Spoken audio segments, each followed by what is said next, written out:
Bombo Radio Philippines. At ngayon, ang inyong tagapagbalita. Magandang umaga Pilipinas, anumang oras sa buong mundo. Narito ang Bombo Network News Morning Edition. Araw na po ng Martes, Nobyembre 11, 2014. Sa ulo ng ating mga balita.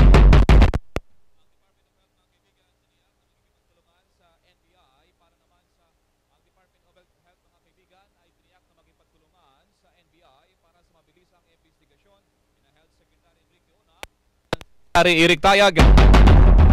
Samantala naman mga kaibigan, sa iba pang mga headlines, tinaguriang Hacienda Binay sa Rosario, Batangas. Maraming paglabag daw ay naman kay Senadora Santiago. Naghain din ng resolusyon upang ipamigay na lamang sa mga magsasaka. Si PNP Chief Purisima ay tinanggi na siya ang may-ari daw ng 10 hektaryang lupain sa Talisay, Batangas. Sa ating APEC Summit update dyan sa Beijing, China, ang Pangulong ni Aquino at leader ng China magiliw pa rin nagbatian sa isa't isa, sa kabila naman ang umiral na tensyon sa magkabilang panig. Halaga naman na ibigay sa Tacloban City para sa Yolanda Rehabilitation, nilabas ng isang city councilor sa gitna na rin ng batikos ni Secretary Ping Lacson. At sa ating police report mga kaibigan, maraming mga baril at bala na kumpiska sa palisdaan ng isang mayor sa bahagi ng Iloilo. 3 naman ang patay sa nangyaring barilan ng mga magnanakaw at magwardya kaninang madaling araw. Isang pulis pinarangalan matapos hulihin ang sariling kapatid na sangkot naman sa illegal na droga. Yung pong isang detachment ng militar dyan sa Ilocosur, inatake po ng mga NPA. At kukuha rin tayo ng update mamaya mga kaibigan. Doon naman sa mister na pinutulan ng ari nitong si Mrs. Nila naman sa labis na selos, bigo raw maikabit ng mga doktor. Balita naman sa iba, yung dagat suicide bombing na ikinasawi ng halos 50 mga estudyante sa Nigeria ay sinisisi naman sa Boko Haram at militant group. Sa sports balita, kampo ng undefeated boxer na si Chris Algieri, ipinagmalaking ang game plan na gagawin naman sa laban kay Manny Pacquiao. Mga kaibigan, 12 araw na lamang bago naman ang big fight. Sa showbiz balita, pambato ng Pilipinas na si Bianca Guidotti handa na raw pero umapila naman ang dagdag na dasal para sa Miss International Coronation Night mamayang hapon na po yan. Live nationwide, mula pa rin dito sa Bombo News Center sa lungsod ng Makati. Napapanood din tayo mga kaibigan sa ating audio at visual sa official website ng Bombo Radio Philippines and www.bomboradio.com. Inyong anchorman si Bombil Maracol sa detalye ng ating mga balita. Tiniyak ngayon ng Department of Health na sila ay makikipagtulungan sa NBI at Department of the Justice matapos sa kumpirmahin na iniimbestigahan itong si Health Secretary on leave na ONA at itong si Assistant Secretary Eric Tayag. Yan iba pang mga balita mula naman kay Bombo Geraldo Lip. Bombo Elmar, suportado ng mga opisyalis ng DOH ang investigasyon na ipinapatupad ng NBI. Ito hinggil sa manumalyang pagbili ng bakuna na kinasasangkutan ni DOH Secretary Enrique Ona at Health Assistant Secretary Eric Tayag. Ayon kay DOH spokesperson Dr. Lyndon Lisoy, makikikooperate sila sa NBI para mapadali ang investigasyon sa pagbili ng pneumococcal conjugate vaccines. Ibibigay umano nilang anumang dokumento na kailangan sa investigasyon at hindi nila ito itotolerate or hindi nila itotolerate ang anumang pagkakamali sa kanilang hanay habang patuloy ang pagsunod nila sa rule of law. Sa ngayon, hinihintay na lang ng DOH ang official communication mula sa Department of Justice. Sinabi naman ng Malacanang kahapon na mismong si Presidente Benigno Aquino III ang nag-utos para imbestigahan ang nasabing kaso. Ayon kay Presidential Communications Secretary Herminio Coloma, ang official leave ni ONA ang magiging panahon para maipaliwanag ang lahat ng mga issue. Una na nga naghinala ang Pangulong Aquino sa korupsyon o anumang anomalya sa pagpapatupad ng immunization program ng DOH, maliban pa sa mga demand ni ONA sa Presidente. Dahil dito maaring ipatawag ng NBI sina ONA at Tayag dahil sa pagbili ng PCV-10 noong 2012 imbes na PCV-13. Ito ang nabatid mula sa NBI matapos kumpirmahin ni Justice Secretary Leila De Lima na iniimbestigahan na ng kawanihan ang nabanggit na kaso. Una rito, iba ang kinalabasan ng procurement sa rekomendasyon ng National Center for Pharmaceutical Access and Management, Formulary Executive Council at World Health Organization na PCV-13 ang dapat bilhin dahil ito'y mas mabisa at maraming sakop na karamdaman. Pero sa sinabing Hunyo pa, nagkaroon ng discreet sa investigasyon. Katunayan, may progress report na ukol dito noon pang Nobyembre 7, ngunit hindi muna ibinunyag ng kalihim ang laman ng nasabing report. Para sa Bombo Network News, Bombo Gerald B. Ulet. Para sa Pambansang Radyo ng Pilipinas, Bast Radio, Bombo!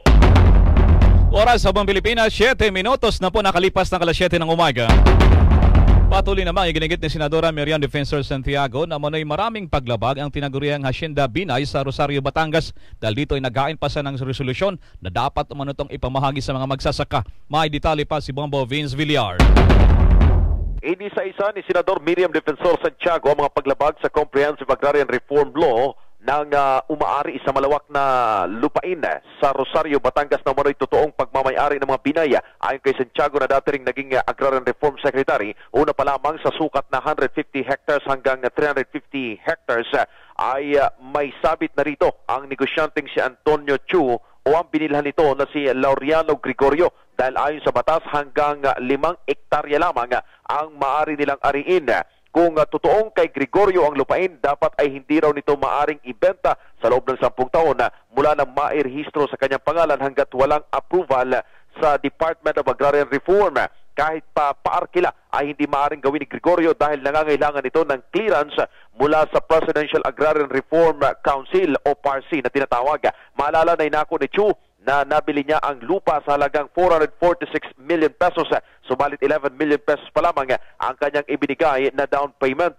Samantala, nais din ni Santiago na imbestigahan ng Senate Blue Ribbon Committee kung paano nakalusot sa DAR ang konversyon ng naturang lupain mula agricultural patungong commercial. Duda ang senadora na may falsification na nangyari kaya nangyari ito. Napag-alaman na sa Rosario, Batangas ay 87 hektarya lamang o 87 hectares ang na-convert at hindi rito kasali ang lupain ni Laureano Gregorio. Pero ayon kay DAR Secretary Virgilio de los Reyes, hindi sakop ng CARP ang lupain kaya hindi na ito nangangailangan ng clearance mula sa kanila. Maalala na kahapon nga ay naghain ng resolusyon ang senadora upang isagawa ang hiwalay na investigasyon at kung mapapatunayan ang mga paglabag, nais nito na ipamahagi na lamang ang naturang mga lupain sa mga magsasaka sa Rosario, Batangas. Yan ang ating ulat. Bombo Vince Villar para sa Pambansang Radyo ng Pilipinas, Basta Radyo, Bombo!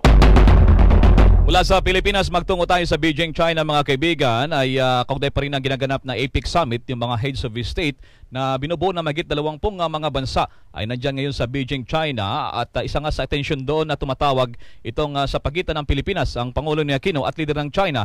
Dala naman sa umiral nga na tensyon sa pagagawan sa tinatawag na mga isla dyan sa West Philippine Sea. Samantala, may update na sa linya na mula sa Beijing, China, si Bombo Raymond Tinasa.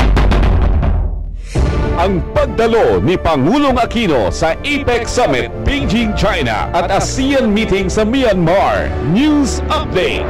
Nabuo na po ang tiwala at kumpiyansa ng buong mundo sa Pilipinas. Maraming salamat. Magandang umaga. Pagbati Bombo Elmar, Bombo Radio Philippines mula sa napakalamig pa rin na winter season na sa Beijing, China na ngayon ay nasa 9 degrees Celsius simula o galing sa halos 0 degrees Celsius kaninang madaling araw lamang dito sa Beijing, China, Bombo Elmar. At kung gaano kalamig ang klima sa Beijing, China ay may kakibat naman taliwas sa init ng nangyaring welcome dinner at cultural presentation kagabi dito sa Beijing, China bilang bahagi pa rin ng formal na pagsimula ng APEC Summit dito nga sa bahagi ng Beijing, kung saan ay pansamantalang na isang tabi at misto lang pilalamig muna ang tensyon at hidwaan ng Pilipinas at China sa West Philippine Sea. Ganyan din naman ay pa mga nagkagawa ng teritoryo tulad ng Japan at China sa East Sea naman. At sa nangyaring engrandeng pagsalubong ay magiliw na nagkamayan, nagbatian at nagbulungan itong sina Pangulo Aquino at Chinese President Xi Jinping at kasama ang kanyang may bahay sa isinagawang dinner sa Water Cube kung saan isinagawa nga yung Water Olympics kamakailan lamang. Nagsimula, Bombo Elmar, ang engrandeng okasyon sa magitan ng mahaba-habang convoy ng bawat leader na kinabibilangan ng Pangulo Aquino kasunod ni US President Barack Obama. At pagkatapos niyan ay pumasok sila sa loob ng Water Cube at doon nagkaroon ng masigabong palakpakan at misto lang nakalimutan na sila ay mayroong agawan ng teritoryo sa West Philippine Sea. Nagkaroon ng toast, ng champagne at ibang mga inumin. At the same time ay nagkaroon din ng mga cultural presentation. Sa labas pa lamang, Bombo Elmar, ng Water Cube ay nagpagsiklab na ang mga manayaw sa lansangan na nakakostume ng pula na sinabayan ng kulay asul na mula sa Water Cube. So talagang engrande yung ilaw pa lamang at makasayawan, Bombo Elmar. Yes, Bombo Raymond, ang nakapagtataka rito hanggang ngayon ba wala pa rin bang schedule na magkaroon ng bilateral meeting, one-on-one meeting ang Pangulong Aquino sa leader ng China? Dahil sa yun nga, marami mga usapin ang dapat ay ayusin yung gusot sa magkabilang panig. Bombo Raymond, how's that? That's right, kami rin ay nakaantabay sa anumang pagbabago ng schedule, Bombo Elmar. Dahil as per Foreign Affairs Secretary Albert del Rosario, anything can happen within a day. So abangan natin kung merong maitakda na one-on-one meeting either si Pinoy kay Xi Jinping o kay Barack Obama ng US, Bombo Elmar. Pero for now, negative pa, although yun nga, posible daw kung sakali na magkaroon ng arrangement yung magkabilang panig para mapag-usapan yung West Philippine Sea sa magitan ng bilateral approach o silang dalawa lamang ni Pinoy at ni Xi Jinping. At kagabi, mabanggit ko lamang ay nagkaroon ng tinapos bandang alas 11:30, Bombo Elmar. Tinapos ang dinner sa magitan ng engrande at yung talagang ibang klase na fireworks display, Bombo Elmar. Bombo Raymond, naging traditional na sa APEC Summit the past for so many years na na magkaroon ng tinatawag na photo opportunity.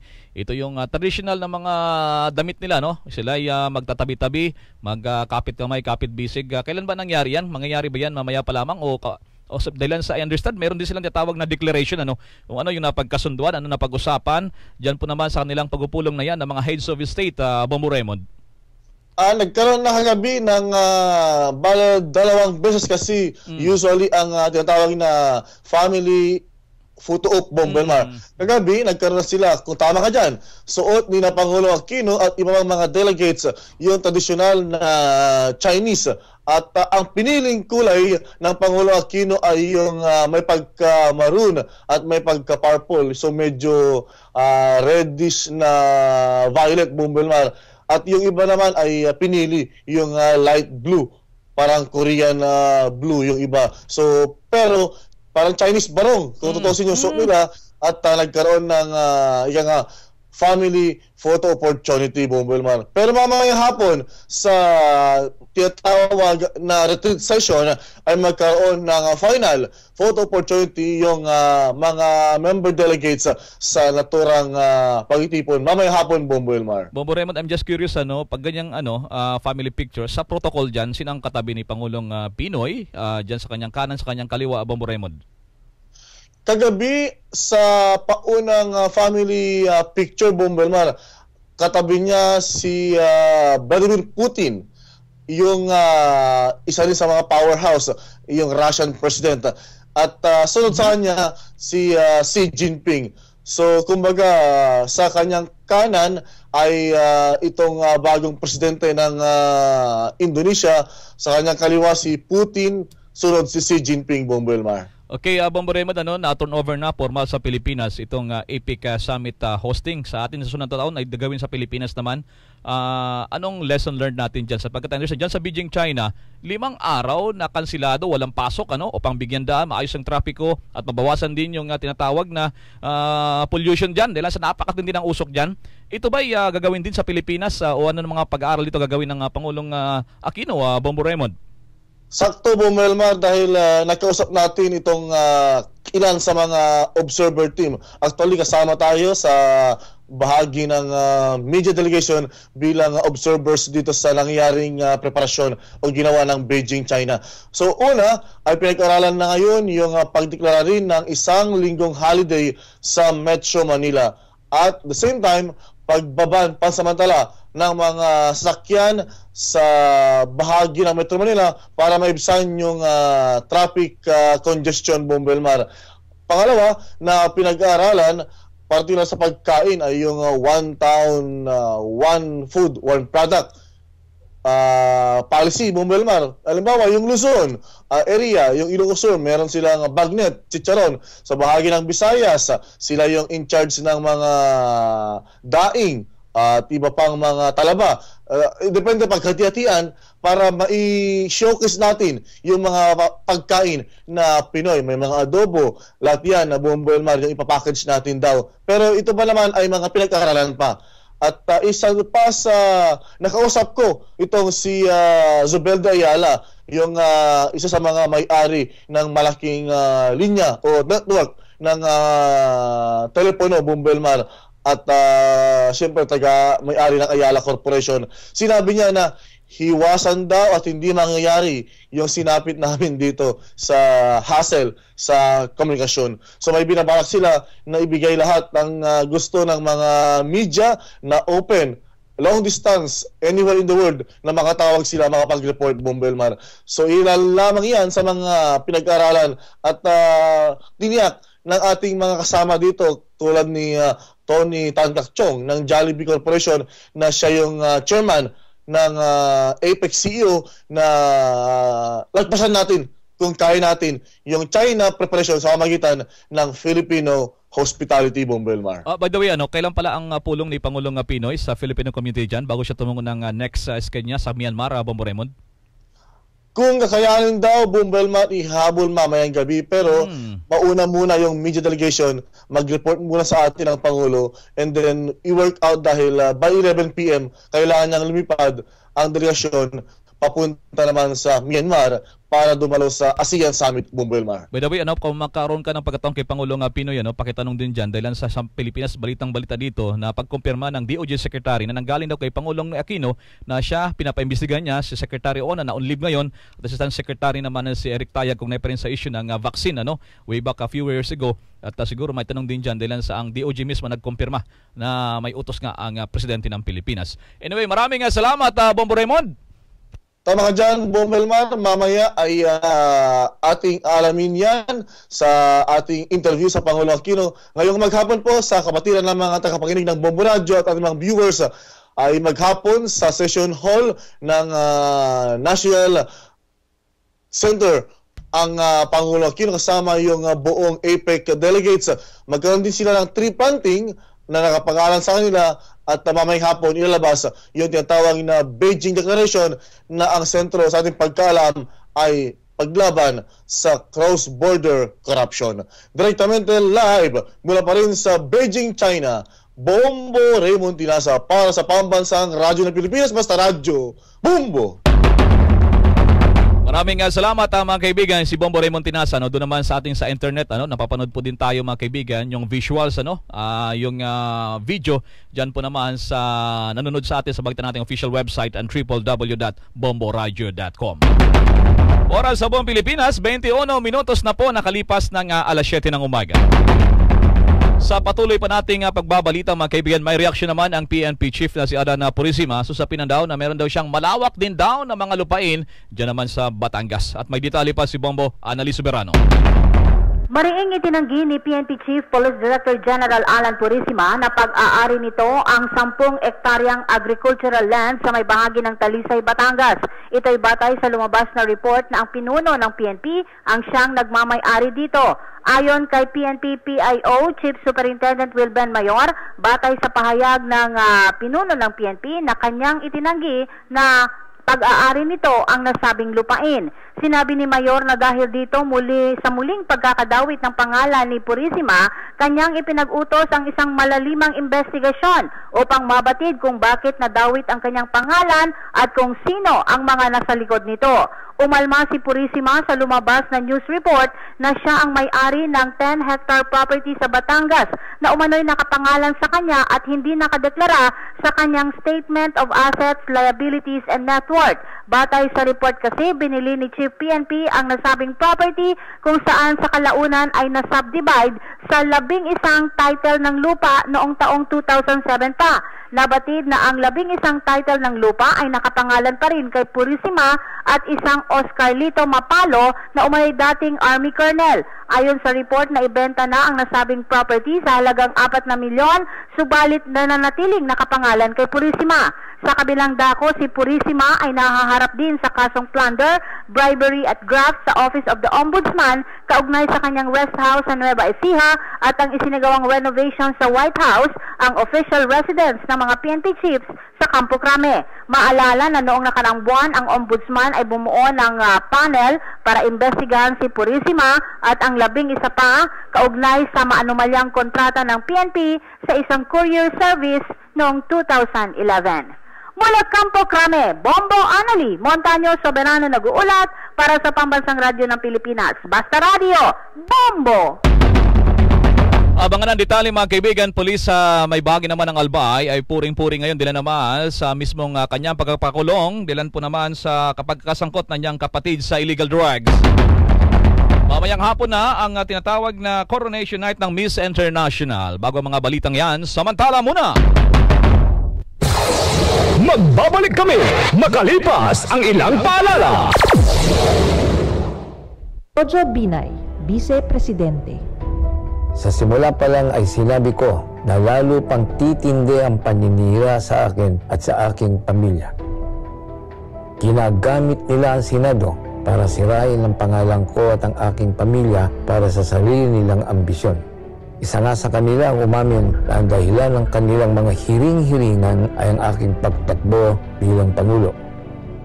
Malinaw na politika ang motibo. Sa nangyayari ngayon sa Senado, maliwanag na hindi magiging patas ang investigasyon dahil bago pa man nagkaroon ng pagdinig ay may pag-uusga na ang mga senador. Ngunit sa kabila ng mga ito, makakaasa po kayo na ipagpapatuloy ko ang paglilingkod sa inyo.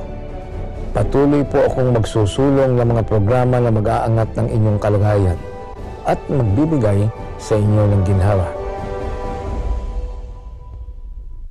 At ngayon, nagbabalik ang Bombo Network News. Oras sa buong Pilipinas, 24 minutos na po nakalipas ng alas 7 ng umaga. Dala naman sa umiinit na iringan sa pagitan ng Mayor ng Tacloban at ginarin si Secretary Ping Lacson ay naglabas ng kanyang sariling tinatawag na listahan ng pondo ng pera ng bayan na naibigay na dyan sa Tacloban sa Yolanda Rehabilitation ang konseho ng Tacloban. At may follow-up report ang Bombo Radio Tacloban. Inilabas ngayon ni Tacloban City Councilor Attorney Jerry Uy ang listahan ng mga pondong natanggap na ng lokal na pamunuan ng Tacloban. Ito'y kasunod ng tila girian sa gitna ni Mayor Alfred Romualdez at Presidential Assistant for Rehabilitation and Recovery Secretary Panfilo Lacson sa pagbibigay ng tulong ng national government sa mga biktima ng bagyong Yolanda sa Tacloban. Sa inilabas na report ni Uy, base na rin sa record ng Office of the City Engineers, umaabot pa lang sa 184.5 million pesos ang naibigay sa Tacloban, taliwa sa sinabi ni Lacson na umabot na sa 251 million pesos ang tulong ng gobyerno. Ayon pa sa report, pinakamalaki sa bahagi ng pondo ang inilahan sa pagpapaayos ng Tacloban City Hall na nagkakahalaga ng 116.8 million pesos. Mahigit naman sa 54 million ang para sa rehabilitation sa Tacloban Public Market at ang natitirang kulang-kulang 13 million pesos ay para sa iba pang civic centers. Una nang binultahan ni Lacson si Romualdez dahil sa manoy maling pagpapalabas ng impormasyon ukol sa tulong ng gobyerno sa rehabilitation sa Tacloban na isa sa malubhang sinalanta ng Bagyong Yolanda. Yan ang ulat mula dito sa himpilan ng Bombo Radio Tacloban para sa Bombo Network News. Ito si Bombo Butch Manog para sa Pambansang Radio ng Pilipinas, Basta Radio Bombo. Samantala naman, Mr. Arestado na naman sa illegal drugs at tinangkapang i-hostage ang kanyang buong pamilya. May detalye ang Bombo Radio La Union.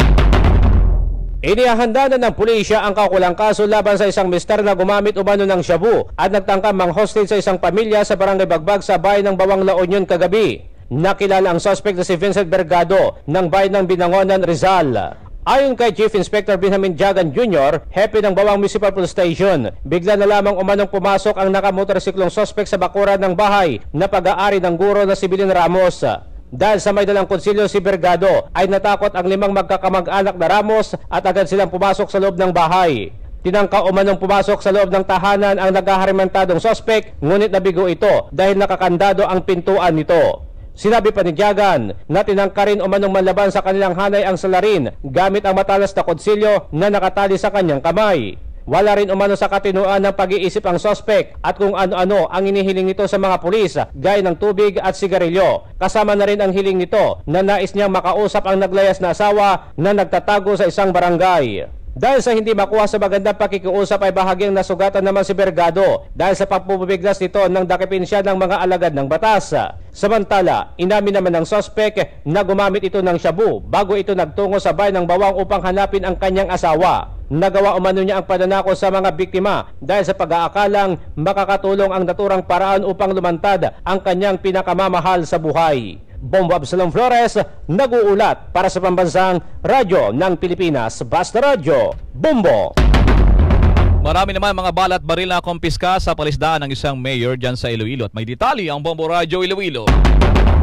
Iniimbestigahan na ngayon ng pulisya ang pagkakumpiska ng iba't ibang kalibre ng baril at mga bala sa palaisdaan na pagmamayari ng pamilya ng alkalde ng Barotac Nuevo, Iloilo. Kahapon, mismong si Mayor Hernan Biron Sr. ang nag-turnover ng mga baril at bala sa Barotac Nuevo Municipal Police Station kasunod ng kanyang pagbisita sa palaisdaan. Kabilang dito ang mga sumusunod: M16 rifle, 12-gauge shotgun, 45 caliber pistol, 8 long magazine ng M16, 5 short magazine ng M16, 4 na magazine ng 45 caliber pistol, 8 na mga bala ng 12-gauge shotgun, 4 na empty shells ng 12-gauge shotgun, 11 rounds ng 45 caliber ammunition, M75 rifle grenade, 182 rounds ammunition ng M16, 22 caliber rifle, isang ammunition ng M16, isang ammunition ng 12-gauge shotgun, holster, buga o improvised LPG mortar, 23 empty cartridge ng 45 caliber pistol, 8 empty cartridge ng 38 caliber revolver. Ayon kay SPO3 Glenn Azucena, Deputy Chief of Police ng Barotac Nuevo PNP, ang nasabing mga baril at bala ay nakuha mula kina Cesar Clavicilia, 56 na taong gulang, at Ricardo Brito, 42 taong gulang, na umano'y iligal na umuukupa sa palaisdaan. Ang mga ito ay kinumpiska ng alkalde at dinala sa himpilan ng pulisya. Ang dalawa ay inimbita sa police station para sa investigasyon habang inaalam din kung mayroong lisensya ang mga baril na nakuha sa kanila. Napag-alaman na bago nabili ng pamilya ng alkalde, ang palaisdaan ay pagmamayari ng pamilya De Los Santos. Yan ang ulat mula dito sa Bombo Radio Iloilo para sa Bombo Network News. Ito si Bombo John Felco Talento para sa Pambansang Radyo ng Pilipinas, Basta Radio Bombo.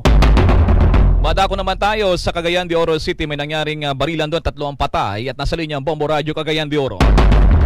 Patay ang 2 pinaghinalaang mga kasapi ng Akyat Bahay Gang habang dead on arrival naman ang security guard sa nangyaring barilan sa loob ng isang high-end subdivision sa Apir Balulang sa syudad ng Cagayan de Oro kaninang madaling araw. Matapos namataan ng mga gwardya na nakadetail sa Xavier States ang 2 armadong kawatan na tangkasan ng papasok sa isang bahay upang magsagawa ng pagnanakaw. Sa panayam ng Bombo Radio, inihayag ni Senior Inspector Jofit Paginawan, hepe ng Carmen Police Station, na agad nagkapalitan ng putok ang 2 panig na resulta sa pagkapatay ng hindi pa kilalang kawatan. Sinabi ni Paglinawan na bagamat tinamaan ng 4 na bises ng gwardiya na si Alexander Burbos ang naunang suspect, subalit disgrasyang nagtamo rin ito ng sugat sa dibdib dahilan na dead on arrival na naisugod sa Northern Mindanao Medical Center. Tinangkap pa ng isang suspect na tumakas, subalit napalibutan na ito ng mga gwardiya dahilan upang napilitang makipagbarilan hanggang sa tinamaan at nasawi. Napag-alaman na noong nakaraang mga buwan nitong taon, sunod-sunod na niluban ang mga bahay ng maraming high-end subdivision sa lungsod. Itatali pa ang mga may-ari habang nililimas ang mga mamahaling gamit at pera ng mga biktima. Si Bombo Junil Ukat sa Pambansang Radyo ng Pilipinas, Basta Radio, Bombo.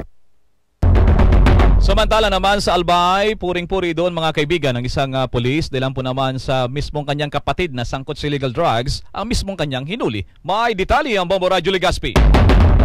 Kinilala ng Police Regional Office 5 ang katapatan ng isang police officer sa kanyang trabaho matapos nitong hulihin ang kanyang sariling kapatid na sangkot sa iligal na pagdodroga. Kinilala itong si PO1 Jacinto B. Arce Jr. na nakatalaga sa Legazpi City Police Station sa isinagawang seremonya sa PRO 5. Iginawad ang Philippine National Police Merit Award sa nasabing opisyal dahil sa bukod tangin nitong ginawa sa pagtupad sa kanyang sinumpaang tungkulin. Sa panig naman ni Arce, ginawa niya lamang ang kanyang obligasyon bilang isang pulis. Nobyembre 1 nang hulihin nito ang kanyang kapatid na si Jimmy Arce matapos makitaan ang ipinagbabawal na droga sa kanilang tahanan sa Barangay EMS Barrio sa nasabing lungsod. Sa ngayon, nasampahan na ng kaso ang suspect dahil sa paglabag sa Republic Act 9165 o Comprehensive Dangerous Drugs Act of 2002. Pinuri din ni Police Chief Superintendent Victor Pilota Diona, Regional Director ng PRO 5, ang ginawa ng pulis na isa umanong malaking karangalan para sa PNP at isang halimbawa na dapat tuparin ng kapulisan ang kanilang mga tungkulin kahit sa mga ganitong sitwasyon. Para sa Bombo Network News, mula rito sa Bombo Radyo Legazpi, Bombo Sheila Madrigalejos. Para sa Pambansang Radyo ng Pilipinas, Basta Radio, Bombo. Sa bahagi ng Ilocosur, may nangyari naman na pag-atake doon ng mga NP kagabi dyan sa isang detachment ng militar at may update ang Bombo Radio Vegan sa bagitan ni Bombo Ronald Tactay. Sugatan ang 3 sundalo matapos lusobin ng mga pinaniwalaang communist terrorist o remnants ng New People's Army ang kanilang detachment sa Barangay Bugbuga, Santa Cruz, Ilocosur. Sinabi sa Bombo Radio Vegan ni Lieutenant Colonel Jason Bahet, ang commanding officer ng 81st Infantry Battalion ng Philippine Army. Nangyari ang sagupaan bandang alas 8:30 kagabi. Kinilala ang mga sugatan sina Private Ray Bahar, Sam Garote at Joseph Bayugan na ngayon ay ginagamot sa Fort Magsaysay, Nueva Ecija. Dagdag pa ni Lieutenant Colonel Bahet, nais lamang iparamdam ng mga rebelde na may puwersa pa sila, kaya lumusob sa Philippine Army Detachment. Sa hiwalay namang panayam kay Police Chief Inspector Simon Damulkis, ang Chief of Police ng Santa Cruz, sinabi nitong may natatanggap silang report o sightings na may mga nakikitang rebelde sa kanyang nasasakupan. Sa ngayon, nagpapatuloy ang ginagawang hot pursuit operations laban sa mga nanlusob na communist terrorist. Yan ang ulat mula dito sa Bombo Radio Vegan. Para sa Bombo Network News, Bombo Ronald Tactay nag-uulat para sa Pambansang Radyo ng Pilipinas, Basta Radio, Bombo. 34 minutos na po ang nakalipas ng alas 7 ng umaga. Samantala muna, narito na ang Bombo Balitang OFW. Balitang OFW. Tuwan-tuwa naman ang maraming mga overseas Filipino workers, lalo na yung nagtatrabaho ng NARS, matapos na makapasa ang umaabot sa 166 doon po naman sa tinatawag na licensure examination na binigay ng Board of Nursing ng PRC dyan sa may bahagi ng Middle East. Sa naturang bilang na 166 po ang nakapasa mga kaibigan, may git naman 400 ang examinees o kabuang 408 ang Board of Nursing na nagbigay po ng pagsusulit dyan sa Middle East ay isinagawa nito lamang nakalipas na buwan, lalo na sa may lugar ng Abu Dhabi, yung United Arab Emirates, yung Al-Kubar, Riyadh, sa Kingdom ng Saudi Arabia at Doha, Qatar. Ang kabuuan naman nakapasa sa naturang examination na ibinigay sa Middle East ay makikita rin sa official website ng Bombo Radio Philippines and www.bomboradio.com. Samantala, sa ibang dako ng ating mga balita sa South Cotabato, maki-update muna tayo mga kaibigan. Doon naman sa mister na pinutulan ng ari ng misis na lapis naman ang pagselos. At may update pa ang Bombo Radio Coronadal. Wala nang pag-asa na may babalik pa ang ari ni Mister na pinutol ni Mrs. dahil sa sobrang selos sa Buluan, Maguindanao habang nagpapagaling ngayon sa South Cotabato Provincial Hospital. Ito ang inihayag ni Dr. Conrado Branya, ang head ng South Cotabato Provincial Hospital sa panayam ng Bombo Radio. Ayon kay Branya, mahigit 1 oras na nagalipas mula na nangyari ang pagputol ni Mrs. ng ari bago pa nakarating sa Provincial Hospital ang biktimang si Aladin Mangodedato Mindawali, kaya't mahirap nang ibalik pa ang naputol na ari nito. Dahil sa mangyayari at sakaling gumaling na ang kondisyon ni Mindawali, isa sa ilalim ito sa counseling dahil malaki umano ang posibilidad na mahaharap ang biktima sa psychological problem. Matatandaan na dahil sa sobrang selos, pinutulan ni alias Nening ng ari ang kanyang lasing na mister habang natutulog sa kwarto gamit ang kutsilyo. Matagal na umano nagtitimbi si Mrs. sa mga ginagawa ni mister, kaya't nakapagdesisyon ito na gawin ang nasabing hakbang. Yan ang balita mula sa Bombo Radio Coronadal. Para sa Bombo Network News, Bombo Bing Pilinyo ang daya nag-uulat para sa Pambansang Radyo ng Pilipinas. Basta Radyo, Bombo! Bombo International News. Ipinagutos ngayon ng gobernador sa estado ng Yobe sa Nigeria ang pag-shutdown sa lahat ng mga public schools kasunod na rin nangyaring suicide bombing na ikinasawi ng halos 50 mga biktima na karamihan dito ay mga estudyante. Ayon kay Governor Ibrahim Gaidam, dapat ay maksyon na rin ng gobyerno para maibalik ang tiwala ng kanilang mga mamamayan, hindi mabuhay daw sa takot. Isinisisi naman ng mga otoridad sa militanteng Boko Haram ang panibagong karahasan kung saan mga inosenteng estudyante ang kanilang tinarget o narito sumalakay sa gitna ng school assembly ang suicide bomber na nakadamit pa ng pang-estudyante. Kung malala mga kaibigan, itinanggi na rin ng Boko Haram militants na pumayag sila sa ceasefire sa pagitan nila ng gobyerno ng Nigeria na may layunin sanang matigil ng karahasan kasama ng pagpapalaya sana sa mahigit 200 mga mag-aral na pawang mga kababaihan. Pacquiao Algieri fight, the clash of Kotay 2 update. Pasalamat ako sa Bombo Radio na patuloy na sumasbaybay sa akin sa pag-iinsayo at palagi kayong makinig sa bawat oras update sa darating kong laban.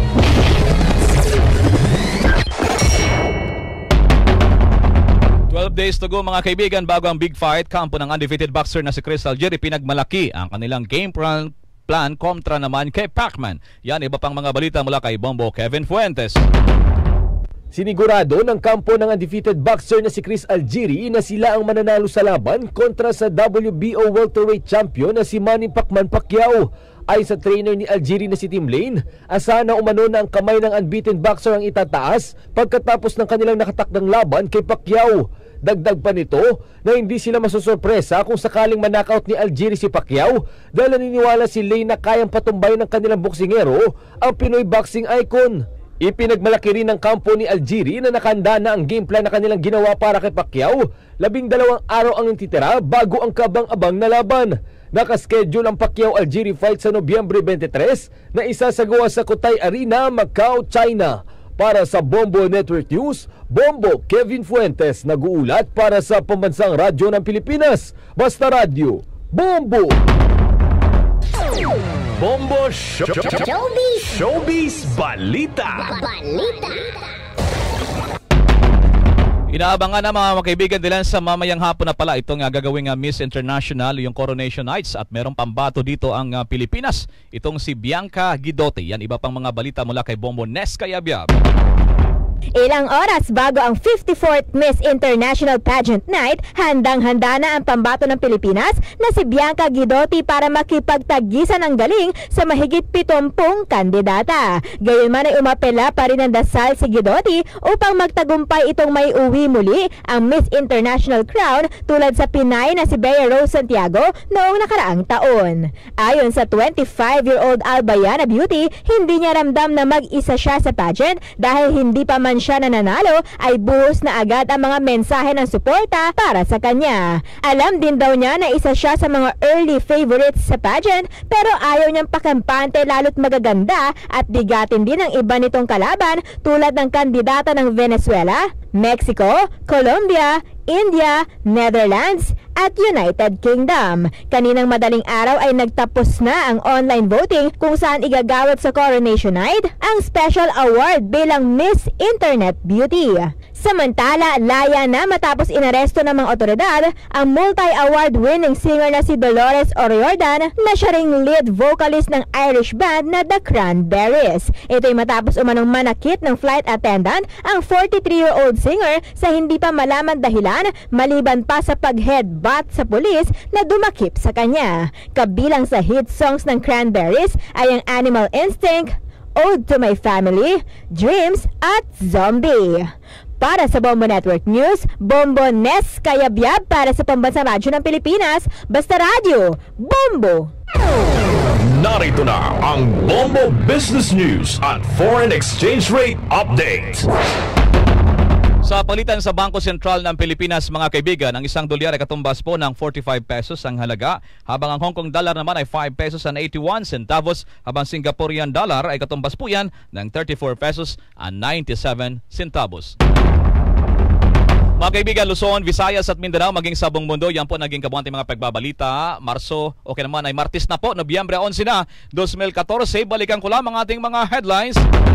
Ang Department of Health tiniyak na makikipagtulungan sa DOJ at NBI para naman sa investigasyon laban naman kay Health Secretary Enrique Ona at Assistant Secretary na si Eric Tayag. Pinaguri ang Hacienda Binay sa Rosario, Batangas. Maraming paglabag daw ayon kay Senadora Miriam Santiago. Nagain din ang Senadora ng resolusyon o pangipamigay na lamang sa mga magsasaka. Si PNP Chief Alan Purisima ay tinanggi na siya raw ay may-ari ng 10 hektaryang lupain sa Talisay, Batangas.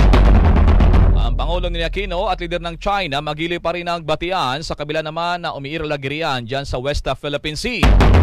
Halaga na naibigay na sa Tacloban City para sa Yolanda Rehabilitation inilabas ng Konseho ng Tacloban. Maraming mga baril at bala na kumpiska naman sa palaisdaan ng isang mayor sa bahagi ng Iloilo. 3 naman ang patay sa barilan ng mga magnanakaw at mga gwardya kaninang madaling araw sa bahagi ng Cagayan de Oro City. Isa namang pulis pinarangalan o binigyang pugay dyan sa Albay matapos hulihin ang kanyang sariling kapatid na sangkot naman sa illegal drugs. Yung detachment na militar dyan sa Ilocos Sur, mga kaibigan, inatake po ng mga NP kagabi. Mga doktor naman sa South Cotabato, bigot na may kabit ang ari ni Mister na pinutol ng isang misis na labis naman ang selos. Balita sa iba, yung dagat, suicide bombing na ikinasawi ng halos 50 mga estudyante sa bansang Nigeria ay sinisisi naman sa militanteng grupo na Boko Haram. Sa sports balita, kampo ng undefeated boxer na si Chris Algieri, ipinagmalaki ang kanilang game plan kontra kay Manny Pacquiao eksaktong 12 days bago naman ang big fight sa Macau. Sa showbiz balita, pambato ng Pilipinas na si Bianca Guidotti handa na raw pero mapilang idagdag na dasal para sa Miss International o kaya naman ay Coronation Night mamayang hapon po yan. At upang mapagsilbihan pa sa ibang larangan, sa iba't ibang platform po ang aming mga tagapakinig sa iba't ibang dako ng mundo. Ang Bombo Network News Morning Edition, alas 7 po yan ng umaga, at Bombo Network News Noon Edition, alas 12 ng katanghalian, at Bombo Network News, alas 6 ng gabi. Lunes hanggang Sabado, napapanood na rin na mayroong mga visuals. May tanong yung official website and www.bomboradio.com. Makikita rin sa ating live video streaming ang inyong mga anchors, reporters po ng Bombo Radio Philippines at mga exclusive video. Maaari nyo rin kaming sundan sa aming Twitter at Bombo Radio News. Kaya naman ilike kami sa aming Facebook, ang facebook.com/Bombo Radio Philippines.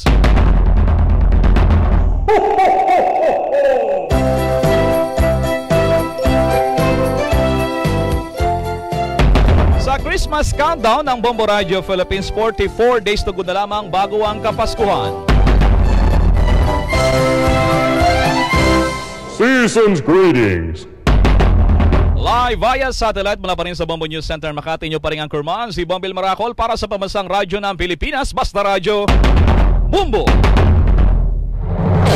Inyong napakinggan ang may init at pinakabagong mga balita sa Bombo Network News. Live simulcast.